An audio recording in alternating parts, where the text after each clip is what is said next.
What's up, guys? I got the bar stool frame stretched and back together. I didn't film the actual process because honestly I didn't think it was going to be that interesting. Just a lot of chopping and welding, making sure everything's square.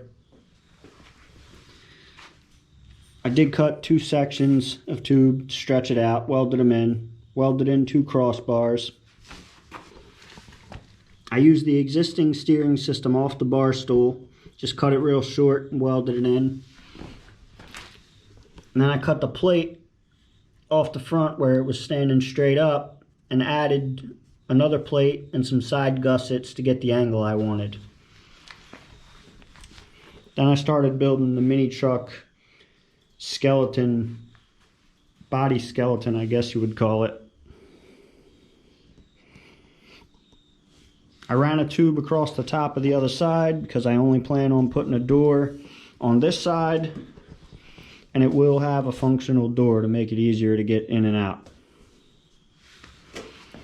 This isn't the steering wheel I'm going to use, just a mock-up, but it will be removable so that larger people can get in and out of it. Just there for a mock-up.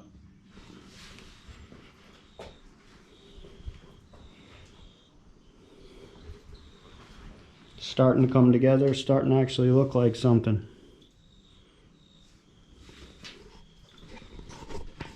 Check back for the next video. I should be doing sheet metal and it should start coming together and look like an actual mini truck.